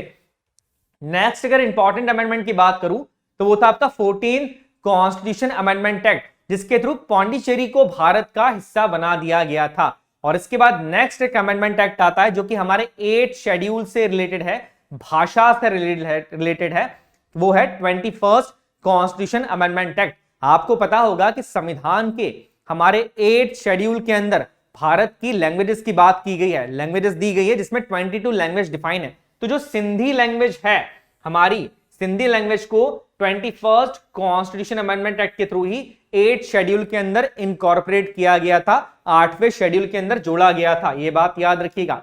इसके बाद इंपॉर्टेंट आता है हमारा 31st कॉन्स्टिट्यूशन अमेंडमेंट एक्ट 1973, जिसके द्वारा राज्यसभा की जो सीट्स थी जो कि 525 थी, उन्हें बढ़ा के 545 कर दिया गया था। यह भी इसी अमेंडमेंट के थ्रू किया गया है। आज भी अगर मैं सीट्स की बात करूं यहां पर, तो 545 सीट्स ही हैं हमारी राज्यसभा में, एंग्लो इंडियन कम्युनिटी के रिप्रेजेंटेशन को मिला के बात कर रहा हूं मैं। तो याद रखिएगा ये जो प्रावधान है वो 31st कॉन्स्टिट्यूशन अमेंडमेंट एक्ट के थ्रू ही किया गया था। नेक्स्ट अगर इंपॉर्टेंट अमेंडमेंट की बात की जाए बच्चों, तो यहां पर आता है 36 कॉन्स्टिट्यूशन अमेंडमेंट एक्ट। इसके थ्रू सिक्किम को राज्य का दर्जा दिया गया था, है ना, ये बड़ा इंपॉर्टेंट हो जाएगा। 36 कॉन्स्टिट्यूशन अमेंडमेंट एक्ट जिसके थ्रू सिक्किम को राज्य का दर्जा दिया गया था। बड़ी इंपॉर्टेंट हिस्ट्री है सिक्किम की कि कैसे सिक्किम को राज्य का दर्जा मिला, क्या क्या इंटरनल डिस्टर्बेंस चल रहे थे। किसी और लेक्चर के अंदर हम उस चीज को डिस्कस करेंगे कि किस तरीके से सिक्किम को राज्य का दर्जा दिया गया था।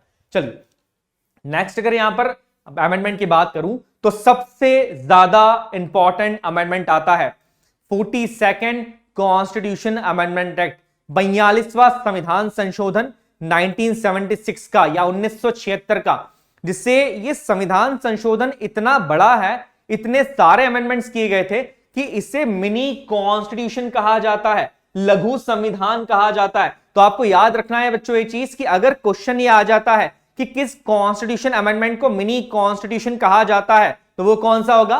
42nd कॉन्स्टिट्यूशन अमेंडमेंट एक्ट 1976, है ना। देखिए इमरजेंसी के टाइम का ये संविधान संशोधन है, 75 से 77 तक इमरजेंसी चल रही थी, तब ये संशोधन किए गए थे। अब देखिए क्या क्या संशोधन किए गए थे, सारे ही अमेंडमेंट्स इसमें इंपॉर्टेंट है। सबसे पहली चीज की गई थी कि हमारे जो प्रियम्बल है, हमारा जो प्रस्तावना है, जिसके बारे में हमने पढ़ा भी है, प्रस्तावना के अंदर 3 नए शब्द ऐड किए गए थे। वो शब्द क्या थे?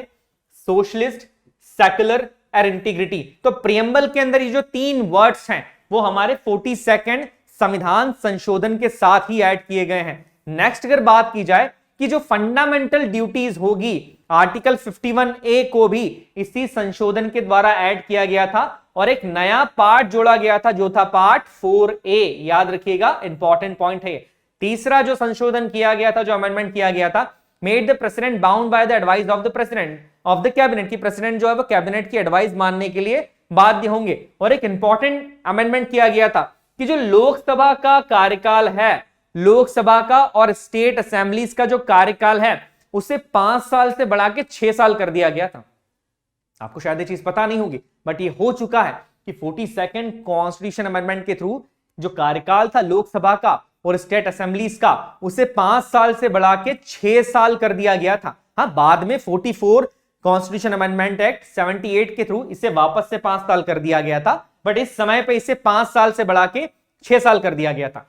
नेक्स्ट अगर यहां पर बात करी जाए बच्चों कि extended the one time duration of the president's rule in a state from 6 month to 1 year. जैसा हम जानते हैं कि जो प्रेसिडेंट रूल का ड्यूरेशन होता है कि एक बार में जो प्रेसिडेंट रूल लगता है, राष्ट्रपति शासन लगता है, स्टेट इमरजेंसी लगती है, वो एक बार में कितने समय के लिए होती है? 6 महीने के लिए होती है।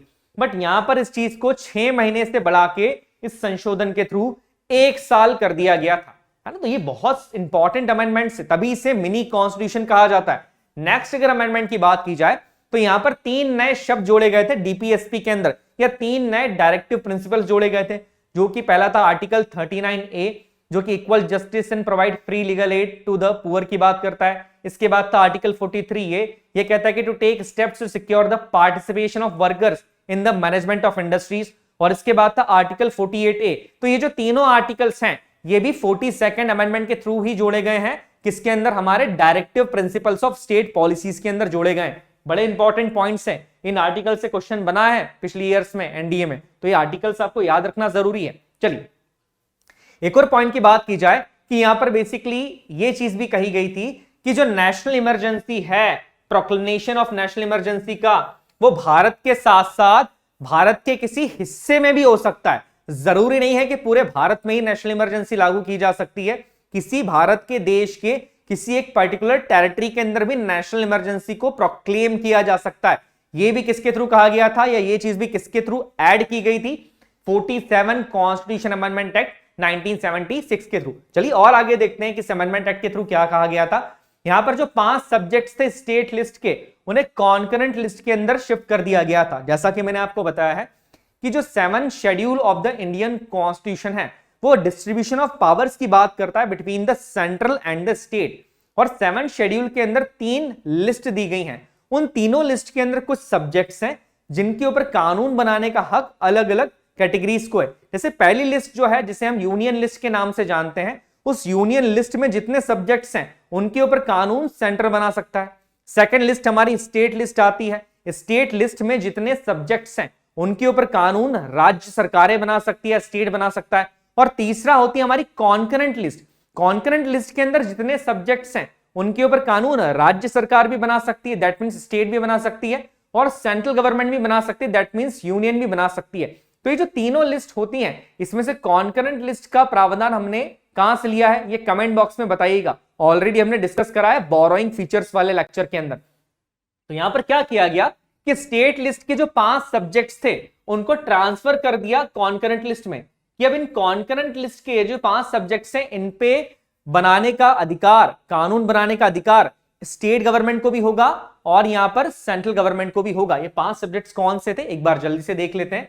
पहला था एजुकेशन, दूसरा है फॉरेस्ट, तीसरा है protection of wild animals and birds, चौथे की अगर हम बात करें तो वो था वेट एंड मेजर्स, पांचवे की बात करें तो वो था एडमिनिस्ट्रेशन ऑफ जस्टिस। तो यहां पर ये सारी चीजें जोड़ी गई थी। इसके अलावा 42nd कॉन्स्टिट्यूशन अमेंडमेंट के थ्रू ही ऑल इंडिया जुडिशियल सर्विसेज को भी इंट्रोड्यूस किया गया था। तो देखिए इतने सारे संशोधन किए गए हैं, दैट्स व्हाई इसे मिनी कॉन्स्टिट्यूशन भी कहा जाता है। इसके बाद नेक्स्ट हमारा इंपॉर्टेंट अमेंडमेंट आता है, वो है 44th कॉन्स्टिट्यूशन अमेंडमेंट एक्ट 1978 जो कि इमरजेंसी के बाद आया था। अब इसके अंदर क्या किया गया, देखिए सबसे पहले काम तो यह किया गया कि जो इंटरनल डिस्टर्बेंस वर्ड था कि प्रेसिडेंट 3 ग्राउंड्स के ऊपर इमरजेंसी को प्रोक्लेम कर सकते हैं। पहला था आपका वॉर, दूसरा था एक्सटर्नल एग्रेशन और तीसरा था इंटरनल डिस्टर्बेंस। तो इस इंटरनल डिस्टर्बेंस को हटा के रिप्लेस किया गया किससे, आर्म रिबेलियन से।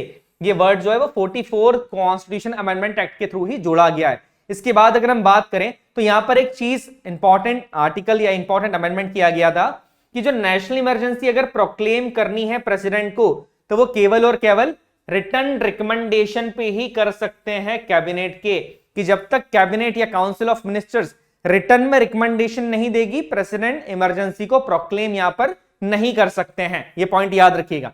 नेक्स्ट अगर बात की जाए 44 अमेंडमेंट एक्ट के थ्रू ये कहा गया था कि जो राइट टू प्रॉपर्टी का फंडामेंटल राइट है उसे हटा दिया गया था फंडामेंटल राइट से और एक लीगल राइट बना दिया गया था आर्टिकल 300A के अंदर, है ना। याद रखिएगा, ये डिस्कस करा है हमने जब फंडामेंटल राइट्स पढ़ रहे थे। तो इसके अलावा यहां पर एक और चीज थी कि अगर देश में नेशनल इमरजेंसी लग भी रही है तो भी आर्टिकल 20 और आर्टिकल 21 के अंदर जो फंडामेंटल राइट्स मिले हैं उन्हें सस्पेंड नहीं किया जा सकता है नेशनल इमरजेंसी के दौरान भी। ये चीज भी 44th कॉन्स्टिट्यूशन अमेंडमेंट एक्ट 1978 के थ्रू ही ऐड की गई है। नेक्स्ट अगर बात की जाए बच्चों के restore the original term of Lok Sabha and states legislative assembly, जैसे हमने बात करी थी कि जो 6 साल कर दिया था पहले, उसको वापस से यहां पर कितना कर दिया, 5 साल कर दिया। इसके बाद एक और चीज आती है, made the president to declare national emergency only on the written recommendation of the cabinet, जो कि अभी हमने पढ़ा है ऑलरेडी, इस पॉइंट को पढ़ा था। अब नेक्स्ट अमेंडमेंट आता है 52nd कॉन्स्टिट्यूशन अमेंडमेंट एक्ट 1955, जो कि एंटी डिफेक्शन लॉ के बारे में बात करता है, दल बदल कानून के बारे में बात करता है। जैसे एक लाइन लिखी यहां पर, आया राम गया राम। होता यह है कि अगर मान लीजिए कोई पॉलिटिशियन किसी एक पॉलिटिकल पार्टी से सिलेक्ट होकर लोकसभा में चला जाता है, और लोकसभा में जाने के बाद वो क्या करता है, अपनी पॉलिटिकल पार्टी को चेंज कर लेता है अपने पॉलिटिकल गेन्स के लिए। तो इस चीज को खत्म करने के लिए एक लॉ बनाया गया, एक कानून बनाया गया, जिसे कहा था एंटी डिफेक्शन लॉ, दल बदल कानून की हम बात कर रहे हैं। ये 52nd कॉन्स्टिट्यूशन अमेंडमेंट एक्ट 1985 के थ्रू ही लाया गया था, याद रखिएगा, है ना। तो और कहीं ना कहीं ये 10th schedule of the Indian constitution को भी टच करता है, याद रखिएगा, 10th schedule of the Indian constitution और एंटी डिफेक्शन लॉ या दल बदल कानून। नेक्स्ट लिखिएगा, नेक्स्ट पॉइंट की अगर बात करें, नेक्स्ट हमारा इंपॉर्टेंट अमेंडमेंट आया था 61st कॉन्स्टिट्यूशन अमेंडमेंट 1989, जिसके थ्रू बेसिकली क्या किया गया था कि जो वोटिंग एज है, जो वोट देने की आयु है, उसे 21 साल से कम करके 18 साल कर दिया गया था। बहुत इंपॉर्टेंट अमेंडमेंट है 61st कॉन्स्टिट्यूशन अमेंडमेंट एक्ट, जिसके थ्रू 21 साल से 18 साल कर दी गई थी आपकी वोटिंग एज, या आपकी वोट देने की आयु को कम कर दिया गया था। आप ईयर भी याद रखिएगा, 1989 की हम बात कर रहे हैं। नेक्स्ट अगर अमेंडमेंट की बात की जाए तो 69 कॉन्स्टिट्यूशन अमेंडमेंट एक्ट 1991 है, जिसके थ्रू दिल्ली को एक स्पेशल स्टेटस दिया गया था, national capital territory of Delhi का। याद रखिएगा, ये इंपॉर्टेंट है, दिल्ली हमारी राजधानी तो थी ही, but national capital territory of Delhi का जो स्पेशल स्टेटस है, जो स्पेशल डेजिग्नेशन है, वो 69 संविधान संशोधन के थ्रू दिया गया था, जिसका ईयर था 1991। नेक्स्ट अगर बात की जाए बच्चों यहां पर कि एक दूसरा अमेंडमेंट है 71st कॉन्स्टिट्यूशन अमेंडमेंट एक्ट 1992। यहां पर 71वें संविधान संशोधन के थ्रू कोंकणी, मणिपुरी और नेपाली लैंग्वेज को 8 शेड्यूल में जोड़ दिया गया था। जैसे कि 21st कॉन्स्टिट्यूशन अमेंडमेंट के थ्रू हमने सिंधी को जोड़ा था हमारे 8 शेड्यूल में, वैसे ही 71st कॉन्स्टिट्यूशन अमेंडमेंट एक्ट 1992 के थ्रू हमने कोंकणी, मैथिली और नेपाली लैंग्वेज को 8 शेड्यूल में जोड़ लिया। इसके बाद अगर दूसरे इंपॉर्टेंट अमेंडमेंट की बात की जाए तो वो था हमारा 73rd कॉन्स्टिट्यूशन अमेंडमेंट एक्ट। इसके थ्रू ये किया गया, बड़ा ही इंपॉर्टेंट एक्ट है, कि जो पंचायती राज इंस्टीट्यूशन है हमारे, जो पंचायत सोती हैं, उन्हें संवैधानिक दर्जा दे दिया गया, कॉन्स्टिट्यूशनल स्टेटस प्रोवाइड किया गया है। किस एक्ट के through? 73rd constitution amendment act के थ्रू। और यहां पर बेसिकली एक पार्ट को इंट्रोड्यूस किया हमने, पार्ट 9 को इंट्रोड्यूस किया। इसके अलावा पार्ट 9 के अंदर 29 सब्जेक्ट जो कि पंचायती राज से रिलेटेड थे, उन सब्जेक्ट्स को इंट्रोड्यूस किया।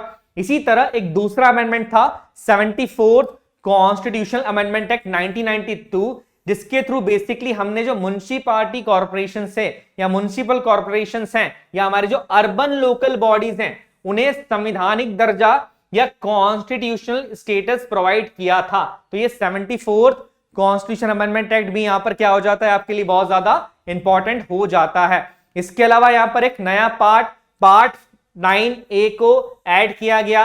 इस पार्ट को ऐड करने के बाद यहां पर बेसिकली हमने ये भी करा कि जो पार्ट 12 था संविधान का, या बेसिकली मैं बात करूं कि शेड्यूल 12 जो जोड़ा गया, उसके अंदर जैसे कि हमने पंचायती राज में 29 सब्जेक्ट जोड़े थे, यहां पर 18 सब्जेक्ट्स को या 18 सब्जेक्ट्स को म्युनिसिपैलिटीज के अंदर जोड़ा गया था। ये बड़ा इंपॉर्टेंट है 73rd कॉन्स्टिट्यूशन अमेंडमेंट एक्ट और 74th कॉन्स्टिट्यूशन अमेंडमेंट एक्ट, आपको याद रखना है, बहुत ज्यादा इंपॉर्टेंट है। नेक्स्ट अगर बात की जाए बच्चों तो नेक्स्ट एक्ट था हमारा 77 कॉन्स्टिट्यूशन अमेंडमेंट एक्ट, जिसके अंदर यह कहा गया कि गवर्नमेंट जॉब्स के अंदर 77 कॉन्स्टिट्यूशन अमेंडमेंट एक्ट 1995 के अंदर यह कहा गया कि सरकारी नौकरियों के अंदर एसटीज और एससी को आरक्षण दिया जाएगा। ये 1977 का एक्ट 1995 का एक्ट है, 77 कॉन्स्टिट्यूशन अमेंडमेंट एक्ट है, बड़ा इंपॉर्टेंट है ना। रिजर्वेशन से जुड़े हुए एक्ट थोड़े इंपॉर्टेंट ही होते हैं। नेक्स्ट अगर बात की जाए, जैसे हमने बात करी थी 86 कॉन्स्टिट्यूशन अमेंडमेंट एक्ट 2002, ये भी बहुत इंपॉर्टेंट है। बिकॉज इसके थ्रू क्या किया गया था, इस एक्ट के थ्रू बेसिकली हमने ये किया था कि हमारा एक नई फंडामेंटल राइट जो कि आर्टिकल 21A के अंदर आता है, जिसे हम राइट टू एजुकेशन के नाम से भी जानते हैं, उस राइट टू एजुकेशन को यहां पर ऐड किया गया था 86 कॉन्स्टिट्यूशन अमेंडमेंट एक्ट 2002 के द्वारा। और यहां पर बेसिकली क्या किया था कि जितने भी हमारे बच्चे होते हैं, बेसिकली बात करूं कि 6 to 14 ईयर्स, उन्हें कंपलसरी एजुकेशन प्रोवाइड की गई थी, है ना। तो ये चीज आपको याद रखनी है। 86 कॉन्स्टिट्यूशन अमेंडमेंट एक्ट जो है वो आपके आर्टिकल 45 से भी रिलेट करता है, आपकी आर्टिकल 51A जो कि फंडामेंटल ड्यूटीज है, जो नई फंडामेंटल ड्यूटी जोड़ी गई थी आपकी 11 फंडामेंटल, वो भी इसी संविधान संशोधन के थ्रू जोड़ी गई थी। तो ये छोटे छोटे पॉइंट्स है, आपको याद रखना है, क्योंकि पॉइंट छोटे हैं बट बहुत इंपॉर्टेंट है। नेक्स्ट अगर बात की जाए बच्चों, तो यहां पर है 92nd कॉन्स्टिट्यूशन अमेंडमेंट एक्ट 2003, जिसके थ्रू 4 नई और लैंग्वेजेस को 8 शेड्यूल में जोड़ा गया, जो थी बोडो, डोगरी, मैथिली एंड संथाली। इन्हें जोड़ा गया था 92 कॉन्स्टिट्यूशन अमेंडमेंट एक्ट 2003 के द्वारा। बड़ा इंपॉर्टेंट है।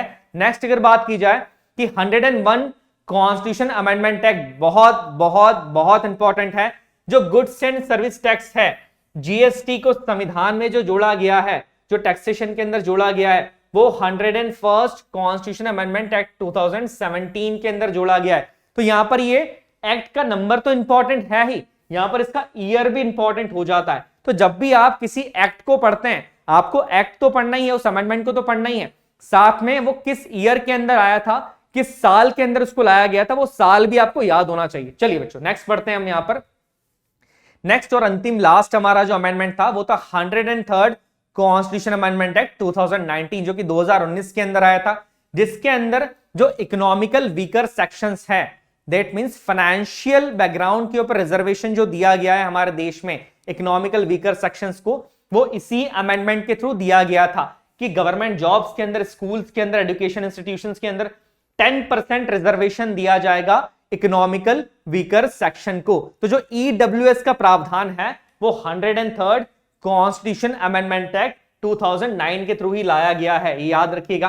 तो आज हमने बहुत सारे इंपॉर्टेंट अमेंडमेंट्स कर लिए हैं। जितने भी अमेंडमेंट्स आज हमने देखे हैं, जितने भी आर्टिकल्स हमने देखे, सारे आर्टिकल्स और सारे अमेंडमेंट्स अपने आप में बहुत ज्यादा इंपॉर्टेंस रखते हैं। एनडीए नहीं, किसी भी दूसरी एग्जाम के लिए भी वो सारे आर्टिकल्स और अमेंडमेंट्स इंपॉर्टेंट है। चलिए बच्चों कुछ क्वेश्चंस हम लगा लेते हैं। इन क्वेश्चंस का आंसर, सारे क्वेश्चंस का आंसर बेसिकली आपको कमेंट बॉक्स के अंदर ही देना है, क्योंकि अगर आपने वीडियो को पूरा देखा है तो यहां पर इन क्वेश्चंस का आंसर देना आपके लिए बड़ा ही आसान हो जाएगा। चलिए देखते हैं।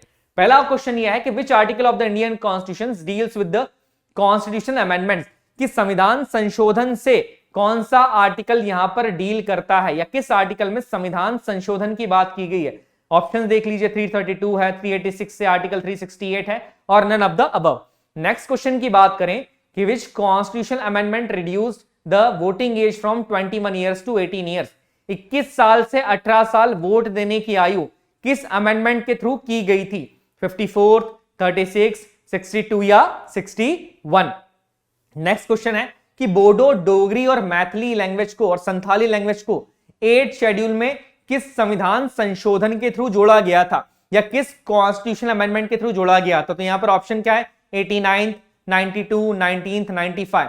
इसके अलावा अगर बात करें कि विच of the following amendments was pass during the emergency, कि इनमें से कौन सा अमेंडमेंट इमरजेंसी के दौरान पास किया गया था, 45, 45, 50, 47 या 42। इसके बाद अगर हम यहां पर बात करें कि India that is Bharat shall be union of states, the above mandate has been enriched in the constitution of the India, which of the following articles, किस आर्टिकल के अंदर यह कहा गया था कि इंडिया जो भारत होगा वो यूनियन ऑफ स्टेट्स होगा, राज्यों का संघ होगा।